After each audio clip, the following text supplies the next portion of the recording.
পাইলাম না, দিল না আল্লাহ, বলে না আপনার সব দোয়া কবুল। তবে কবুল হওয়ার তিনটা সিস্টেম আছে। কয়টা? চান্দোলার ভাইয়েরা মনে থাকবে কয়টা? আপনি যত দোয়া করছেন সব কবুল, কারণ আল্লাহর কাছে কিছু চাইলে আল্লাহ ফিরাইয়া দিতে জানে না। আল্লাহ জানেই না কেমনে ফিরাইয়া দিতে হয়। সুবহানাল্লাহ কোন চাওয়া মাত্রই আল্লাহ বলে অ্যাকসেপ্টেড, যা কবুল, দিব দিব না এটা বলতে জানে না, চাওয়া মাত্রই বলে দিব। তিন সিস্টেম। নাম্বার ওয়ান, আপনি আল্লাহর কাছে দোয়া করলেন, চাইলেন, আল্লাহ বলে দিব, বলেই তিনি দিয়ে দেন আর আপনি খুশি হয়ে যান, পেয়ে গেলেন। নাম্বার টু, আপনি আল্লাহর কাছে দোয়া করলেন, চাইলেন, তখনও আল্লাহ বলে দিব, তবে এখন না, সবুর, একটু পরে দিব। কখন দিলে আমার জন্য ভালো, আমার চেয়েও ভালো জানে কে,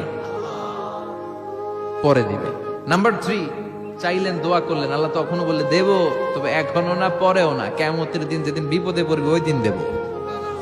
যেদিন তোর বাবা তোরে চিনবে না, তোর মা তোরে চিনবে না, বন্ধু বন্ধুরে চিনবে না, পীর সাহেব মুরিদরে চিনবে না, মুরিদ পীর সাহেবরে চিনবে না, ইমাম সাহেব মুসল্লিরে চিনবে না, মুসল্লি ইমাম সাহেবরে চিনবে না, কেউ কাউরে চিনবে না, ওই কঠিন দিনে তোরে আমি বাঁচাইয়া দেব।